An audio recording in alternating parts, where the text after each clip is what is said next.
With home prices and mortgage rates still at historically high levels, many potential buyers have been sidelined with renting a home as the only viable option. But with purchasing a home being out of reach for so many, how will this affect the market for rental prices? In today's video, we're going to look at the current situation and what we might expect for rents in the months and year to come. Let's get into it. Welcome to Real Estate Watch, the channel that focuses on forward-looking real estate analysis. My name is Eric, professional economist and licensed real estate agent. We're usually looking at the owner side of the market in my videos, but today we're going to consider what is happening in the for-sale housing market and how that will impact the rental side of the market. A recent article in the Wall Street Journal highlighted the problem we're facing. First-time home buyers have been making up a smaller number of home sales over the last few years as mortgage rates and home prices have priced them out of the market. According to the National Association of Realtors, there were 1.1 million first-time home buyers in 2024, down from 1.5 million in 2023 and well below the 20-year average of 2.1 million. First-time home buyers aren't the only ones struggling in today's housing market, but the sharp drop in the number of these buyers highlights how unbalanced the current housing market is. This is pushing a lot more people into the rental market, and given where mortgage rates and home prices are today, renting sure looks like a better option. Here's a chart of Zillow's estimate of the average total monthly housing payment in the U.S., and this includes mortgage payment, insurance, property taxes, and maintenance costs. You'll notice the sharp increase when mortgage rates were going up.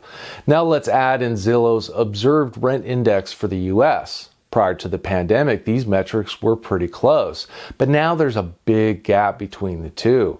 Renting has been a much more affordable choice over the last few years. With so many potential buyers priced out of the market, they don't have much choice but to rent if they want to be in their own home. This has potential to put big upward pressure on rents in the months and year to come. During the pandemic, we did see a big increase in growth for rents, but not as much as what happened with home prices. A big reason for this is that we also saw a surge in construction for multifamily housing. Here's a chart on completions of new multifamily housing units from the Census Bureau. In 2024, there was a big surge in completed units, which then pushed up the vacancy rate. Here's the renter vacancy rate from the Housing Vacancy Survey. You can see the big uptick in vacancy as all the new multifamily units were coming online.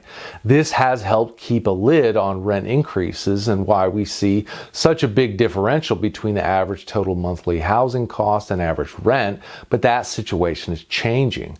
With the rise in vacancy, new construction has trended lower. This is the number of multifamily units permitted for construction. There was the big surge in permitting for those units that were finished in 2024, but since then it has dropped back to where it was before the pandemic. This lower level of construction activity, together with increased rental demand from potential home buyers that are currently priced out of the housing market, means that the vacancy rate is likely to come down again, which is going to put upward pressure on rents. The big question is, how high could they go? And this depends in large part on what happens with home prices over the next year. There are two scenarios to consider here. The first is the easiest to consider, that home prices and mortgage rates stay pretty much where they are. In this case, we need only look at the current differential between the average total housing payment and average rent from our previous graph. Right now, the average payment, which includes mortgage, insurance, property taxes, and maintenance, was about $2,500 in May, and the average rent was $2,050. In the past, the average rent was above the average total housing payment for these two data series.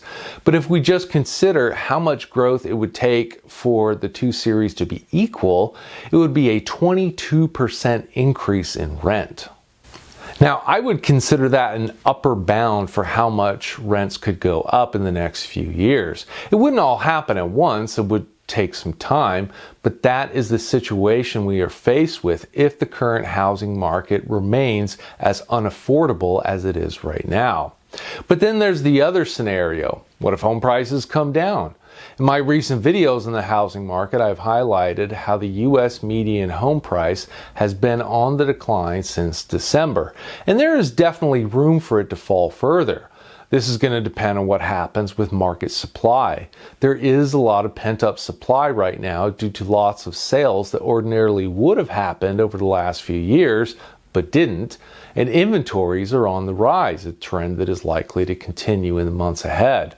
If home prices come down, then landlords would not be able to raise rents as much as there would be competition for more affordable housing. Right now, it's hard to say how much home prices could fall. It's been a crazy real estate market the last few years, so it's hard to say how much upward potential for rent growth there would be. And then there is a more long-term problem facing the housing market, that of a housing shortage. I did a recent video on that topic as well. We simply aren't building enough housing to keep up with population growth.